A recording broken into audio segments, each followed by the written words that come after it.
हिंदी की online classes में आप सभी विद्यार्थियों का एक बार फिर से स्वागत है। कक्षा 9 में आज हम एक नया चैप्टर स्टार्ट करने जा रहे हैं। उम्मीद है ये आपको बिल्कुल पसंद आएगा, अच्छे से पसंद आएगा और समझ में भी आ जाएगा। हमारे लेखक का नाम है, रचनाकार का नाम है जाबिर हुसैन। ये भी एक प्रकार के पक्षी वैज्ञानिक हैं और इनका ये जो पाठ है ये संस्मरण है। संस्मरण क्या होता है? सम्यक स्मरण, सम्यक स्मरण, याद, स्मरण यानी याद, कुछ पिछली याद। लेखक को याद सताती है सालिम अली की। सालिम अली कौन है? सालिम अली एक पक्षी वैज्ञानिक है, पक्षी वैज्ञानिक, और उनकी मृत्यु पर उनका मन भावुक हो जाता है और उन्होंने ये डायरी शैली में लिखा है। डायरी शैली में याद है यानी संस्मरण है। ठीक, तो सालिम अली कैसे थे ये बताएंगे हमें जाबिर हुसैन। शुरू करते हैं। जाबिर हुसैन का जन्म सन 1945 में गांव नौन ही जागीर राजगीर, जिला नालंदा, बिहार में हुआ था। नालंदा यूनिवर्सिटी आप जानते ही होंगे, तो नालंदा वहाँ पर जिला है बिहार का। वहाँ के नौन ही राजगीर गांव में हुआ था 1945 में। वे अंग्रेजी भाषा साहित्य के प्राध्यापक रहे, मतलब अंग्रेजी के लेक्चरर रहे थे उन्होंने। सक्रिय राजनीति में भाग लेते हुए 1977 में मुंगेर से बिहार विधानसभा के सदस्य निर्वाचित हुए और मंत्री बने। सन 1995 से बिहार विधान परिषद के सभापति हैं। कुछ राज्यों में विधानसभा और विधान परिषद दो होते हैं, मतलब दो सदन होते हैं, और कुछ में एक सदन ही है। राजस्थान में अपना एक ही सदन है, राज्यसभा, सॉरी विधानसभा, विधान परिषद नहीं है। जाबिर हुसैन हिंदी, उर्दू, अंग्रेजी तीनों भाषाओं में समान अधिकार के साथ लेखन करते थे, मतलब तीनों भाषाओं पर अधिकार रखते थे और साहित्य रचते थे तीनों भाषाओं, हिंदी में भी, उर्दू में भी और अंग्रेजी। इनकी हिंदी रचनाओं में कुछ जो प्रसिद्ध हैं वो हैं जो आगे हैं, डोला बीबी का मज़ार, अतीत का चेहरा, लोगा, एक नदी रेत भरी, ये प्रमुख है। अपने लंबे राजनीतिक और सामाजिक जीवन के अनुभवों में उपस्थित आम आदमी के संघर्षों को उन्होंने अपने साहित्य में प्रकट किया है और यही साहित्यकार की पहचान होती है कि वो आम आदमी के संघर्ष को, आम आदमी की पीड़ा को, विडंबना को, संकट को, परेशानी को लोगों के सामने अपने साहित्य के माध्यम से लाए। संघर्षरत आम आदमी और विशिष्ट व्यक्तियों पर लिखी गई उनकी डायरियाँ चर्चित और प्रशंसित हुई हैं, खूब चर्चित रही हैं और खूब सराही गई है, प्रशंसा की गई है। जाबिर हुसैन ने डायरी विधा में एक अभिनव, एक नया प्रयोग किया है जो अपनी प्रस्तुति शैली और शिल्प में नवीन, शिल्प यानी बनावट और शैली यानी तरीका, इन दोनों में क्या है, नया है, नयापन लिए हुए है। उनका डायरी लेखन जो विधा है, डायरी लिखने का जो तरीका है, डायरी लेखन भी एक साहित्य के रूप में ही आता है। जैसे कविता लेखन होता है, निबंध लेखन होता है, कहानी लेखन होता है, उपन्यास लेखन होता है, वैसे ही डायरी लेखन भी होता है। खूब प्रसिद्ध है हमारी हिंदी में डायरी लेखन और वर्ल्ड में भी प्रसिद्ध है। एनी फ्रैंक की डायरी विश्व प्रसिद्ध है। प्रस्तुत पाठ जून 1987 में प्रसिद्ध पक्षी विज्ञानी सालिम अली की मृत्यु के तुरंत बाद डायरी शैली में लिखा गया संस्मरण है। मतलब सालिम अली की यादें हैं इसमें कुछ और उनके ऊपर लिखा गया ये संस्मरण है। सालिम अली की मृत्यु से उत्पन्न दुख और अवसाद, जो पीड़ा है, मन की कसक है, उसको लेखक ने सांवले सपनों की याद के रूप में व्यक्त किया है कि सालिम अली सांवले सपनों की याद की तरह है उनका जीवन। सालिम अली का संस्मरण या स्मरण करते हुए लेखक ने उनका व्यक्ति चित्र प्रस्तुत किया है कि वो कैसे दिखते थे। भाई संस्मरण में थोड़ा सा उसके व्यक्तित्व का चित्रण किया जाता है कि जिसका भी हम संस्मरण लिख रहे हैं वो दिखते कैसे हैं, स्वभाव कैसा है, आकार प्रकार कैसा है। तो सालिम अली का स्मरण करते हुए लेखक ने उनका चित्र प्रस्तुत किया है। यहाँ भाषा की रवानी है और अभिव्यक्ति की शैली जो है वो दिल को छूती है, आकर्षक है, मन को बहुत अच्छी लगती है। सांवले सपनों की याद शुरू करते हैं। सुनहरे परिंदों के खूबसूरत पंखों पर सवार सांवले सपनों का एक हुजूम मौत की खामोश वादी की तरफ अग्रसर है। बहुत ही आकर्षक लाइनें हैं, बहुत ही शानदार लाइनें हैं, पंक्तियां हैं कि सुनहरे परिंदों के, सुनहरे सोने के रंग के, परिंदे पक्षियों के, सोने के पक्षियों के खूबसूरत पंख और उन पंखों पर सांवले सपनों का एक हुजूम, हुजूम यानी समूह, सांवले सपनों का एक समूह मौत की खामोश वादी में, घाटी में, हरी भरी घाटी में जाने की तरफ या जा रहा है, बढ़ रहा है, अग्रसर है यानी आगे बढ़ रहा है। किसके लिए आया है? सालिम अली के लिए। क्यों?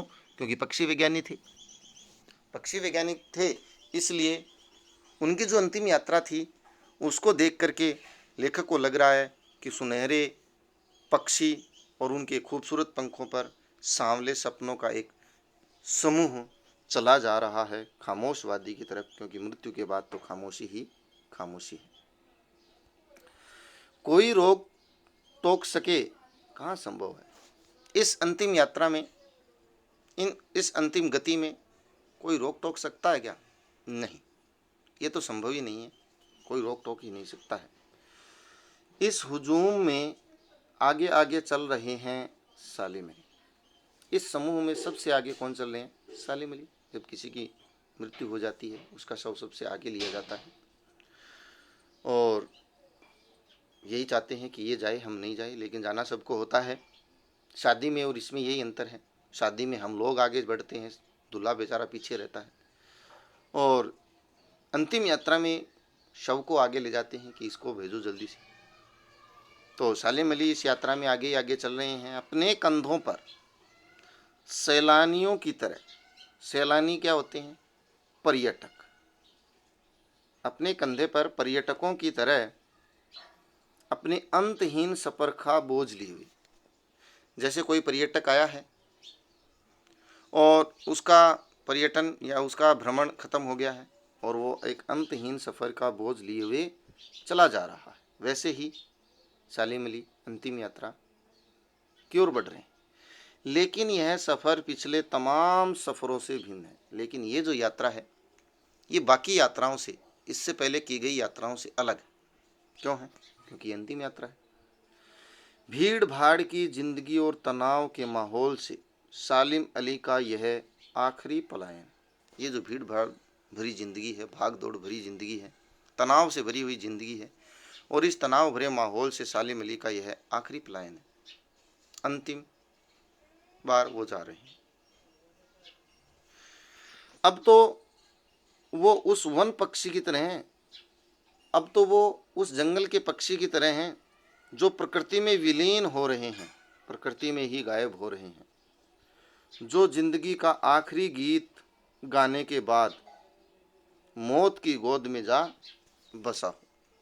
अब तो सालिम अली वो पक्षी की तरह है जो प्रकृति में विलीन हो रहा है, जिसने जिंदगी का आखिरी गीत गा लिया है और मौत की गोद में जा रहा है।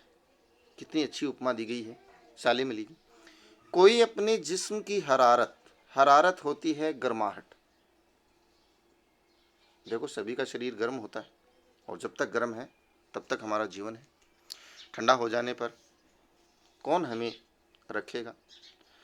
तो कोई व्यक्ति अपने जिस्म की गर्माहट और दिल की धड़कन देकर भी उसे लौटाना चाहे तो वह पक्षी अपने सपनों के गीत दोबारा कैसे गा सकेगा? नहीं गा सकेगा। अगर कोई ये चाहे कि मैं अपने जिस्म की गर्मी दे दूं, दिल की धड़कन दे दूं, तो ये पक्षी रूपी सालिम अली अपने जीवन के और सपनों के गीत दोबारा नहीं गा सकता है, क्योंकि ये अंतिम यात्रा है। अब वो पक्षी उड़ जाएगा, लेकिन वो गीत नहीं गा पाएगा। मुझे नहीं लगता कोई इस सोए हुए पक्षी को जगाना चाहेगा। मुझे तो नहीं लगता कि कोई भी ऐसा होगा इस संसार में जो इस सोए हुए पक्षी को जगाना चाहेगा कि जाग जाए ये। नहीं। वर्षों पूर्व, कई वर्ष पहले, खुद सालेम अली ने कहा था कि लोग पक्षियों को आदमी की नज़र से देखना चाहते हैं। ये उनका खुद का कथन था कि वर्षों पहले स्वयं ने कहा था कि लोग पक्षियों को आदमी की नज़रों से देखना चाहते हैं और देखना चाहिए या नहीं देखना चाहिए, यह उनकी तो भूल भी हो सकती है। क्या है क्या नहीं है, चर्चा करते हैं आगे। यह उनकी भूल है। ठीक उसी तरह जैसे जंगलों और पहाड़ों, झरनों, आबशारों को वो प्रकृति की नज़र से नहीं, आदमी की नज़र से देखने को उत्सुक रहते हैं। ये भी भूल है। पक्षियों को आदमियों की नज़रों से मत देखो। हम इंसान हैं, ठीक उसी तरह भूल करते हैं जिस तरह जंगलों को, पहाड़ों को, झरनों को, आबशारों भी एक तरीके से झरने ही होते हैं, उनको प्रकृति की नज़र से नहीं देखते हैं। हम क्या देखते हैं, आदमी की नज़र से देखने को उत्सुक हैं, उनको नष्ट करने में लगे हैं, उनसे छेड़छाड़ करते हैं। जबकि पक्षी हैं, वो प्राकृतिक जीव है, उनके साथ कोई छेड़छाड़ न करो, उनके जीवन के साथ कोई छेड़छाड़ न करो। भला कोई आदमी अपने कानों से पक्षियों की आवाज़ का मधुर संगीत सुनकर अपने भीतर रोमांच का सोता, सोता यानी स्रोत, स्रोत या झरना, सोता यानी झरना, फूटता महसूस कर सकता है? बिल्कुल। क्या कह रहे हैं कि भला कोई आदमी अपने कानों से पक्षियों की आवाज़ का मधुर संगीत सुनकर अपने भीतर रोमांच का एक झरना फूटता महसूस कर सकता है? बिल्कुल कर सकता है। अगर वो प्रकृति की नज़रों से देखे तो पक्षियों की आवाज़ सुनकर के वो एक गीत जो मानो हृदय से फूट पड़ा हो, वो एक झरना जो मानो हृदय से फूट पड़ा हो, महसूस कर सकता। एहसास की ऐसी ही एक उबड़ खाबड़ जमीन पर जन्मे मिथक का नाम है सालिम। ऐसी ही एक उबड़ खाबड़ एहसास रूपी जमीन पर जन्मे थे मिथक। मिथक क्या होता है? मिथक शब्द बना है मिथ्या से। मिथ्या यानी जो चीज इस दुनिया में नहीं है, लेकिन हम उसके होने न होने की क्या नहीं करते हैं, सत्यता की जांच नहीं करते हैं और मान लेते हैं कि वो चीज है। जैसे वृंदावन में लोग आज भी कहते हैं कि श्री कृष्ण भ्रमण करते हैं। सब जानते हैं कि नहीं है, लेकिन फिर भी उनका एहसास कि वो हैं और न होने का कोई जांच वो नहीं करते हैं। तो ये मिथक है, मतलब ऐसा सच जो नहीं है लेकिन हम जांच नहीं करते हैं और उसे सच मान लेते हैं, झूठ होते हुए भी। तो ऐसे ही मिथक का नाम था सालिम अली, जो इस उबड़ खाबड़ जमीन, एहसास रूपी जमीन पर जन्मे थे। पता नहीं इतिहास में कब कृष्ण ने वृंदावन में रास लीला रची थी। पता नहीं, रची थी बस, सब जानते हैं। शौक गोपियों को अपनी शरारतों का निशाना बनाया था। उन खूबसूरत गोपियों को उनके साथ खेल खेले थे, शरारतें की थी। कब माखन भरे भांडे फोड़े थे श्री कृष्ण ने गोकुल में, और दूध छाली से अपने मुंह भरे थे, इसका हमें पता नहीं है। कब वाटिका में छोटे छोटे किंतु घने पेड़ों की छाह में विश्राम किया था श्री कृष्ण ने? कब दिल की धड़कनों को एकदम से तेज करने वाले अंदाज में बंसी बजाई थी? इसका भी हमें पता नहीं है कब हुआ था। और पता नहीं कब वृंदावन की पूरी दुनिया संगीतमय हो गई थी, इसका हमें पता नहीं है। पता नहीं यह सब कब हुआ था। लेकिन कोई आज भी वृंदावन जाए तो नदी का सांवला पानी उसे पूरी घटनाक्रम याद दिला देगा। वो नदी का पानी, वो यमुना नदी का सांवला पानी देख करके मानो हमें याद आ जाते हैं कि श्री कृष्ण यहीं थे, बंसी बजाते थे, गोपियों के साथ भ्रमण करते थे, शरारतें करते थे, माखन दही चोरी क्या करते थे। हर सुबह सूरज निकलने से पहले जब पतली गलियों से उत्साह भरी भीड़ नदी की ओर बढ़ती है श्री कृष्ण को देखने के लिए, वृंदावन को देखने के लिए, उनके होने को देखने के लिए, तो लगता है कि जैसे उस भीड़ को चीर कर अचानक कोई सामने आएगा और बंसी की आवाज पर सब किसी के कदम थम जाएंगे। और लगता है आज भी कि लोग भीड़ में जब वृंदावन को देखने के लिए चलते हैं तो उसी भीड़ में से निकल करके श्री कृष्ण आएंगे और बंसी की आवाज जैसे ही बजाएंगे तो लोगों के कदम रुक जाएंगे। हर शाम सूरज ढलने से पहले जब वाटिका का माली सैलानियों को हिदायत देगा कि जल्दी देखो, चलो यहाँ से, फिर उन पर्यटकों को, तो लगता है जैसे बस कुछ ही क्षणों में वो कहीं से आ टपकेगा। कौन? श्री कृष्ण। और संगीत का जादू वाटिका के भरे पूरे माहौल पर छा जाएगा। वृंदावन कभी कृष्ण की बांसुरी के जादू से खाली हुआ है क्या? नहीं। श्री कृष्ण की बांसुरी के जादू से वृंदावन जिस प्रकार से खाली नहीं हुआ ना, उसी प्रकार सालिम अली के जीवन और जंगलों में उनका जो भ्रमण है वो क्या निकल जाएगा? नहीं। जिस प्रकार से श्री कृष्ण के होने का एहसास हम वृंदावन में कर सकते हैं, ठीक उसी प्रकार उन जंगलों में जहाँ सालिम अली भ्रमण किया करते थे उनमें भी हम उनके होने का एहसास कर सकते हैं। यही तो मिथकों की दुनिया है। मिथकों की इसी दुनिया का, आगे क्या कहते हैं लेखक, मिथकों की दुनिया में इसी सवाल का जवाब तलाशने या तलाश करने से पहले एक नज़र जरा देख लीजिए कमज़ोर काया वाले उस व्यक्ति पर डाली जाए जिसे हम सालिम अली के नाम से जानते हैं। मतलब वो कमज़ोर काया वाले व्यक्ति थे। यहाँ प्रश्न बन सकता है कि उनके सालिम अली के व्यक्तित्व का चित्रण किस प्रकार से किया है, कैसे दिखते हैं वो। उम्र को शती तक पहुँचाने में थोड़े ही दिन तो बचे थे। शती यानी 100 वर्ष। उनकी उम्र 100 वर्ष होने में थोड़े ही दिन बचे थे।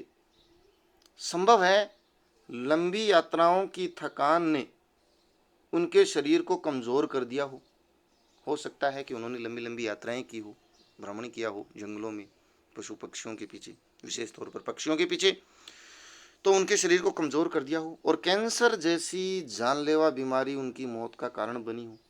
मतलब कैंसर के कारण वो मरे, लेकिन 100 वर्षों तक पहुंच गए थे।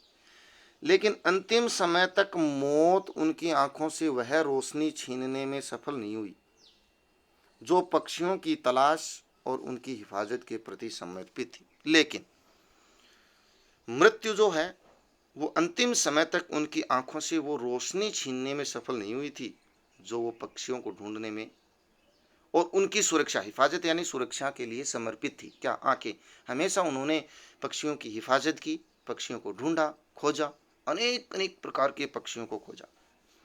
सालिम अली की आंखों पर चढ़ी दूरबीन उनकी मौत के बाद ही तो उतरी थी। अंतिम समय तक वो अपने गले में दूरबीन लटकाए रहते थे और पक्षियों की खोज में मानो अनवरत लगे रहते थे।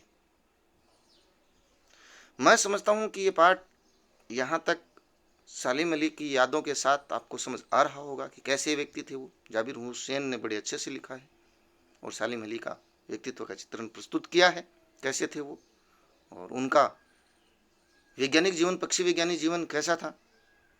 इसके आगे की चर्चा हम अगले पार्ट में करेंगे। तब तक के लिए बहुत बहुत धन्यवाद वीडियो अच्छे से देखने के लिए।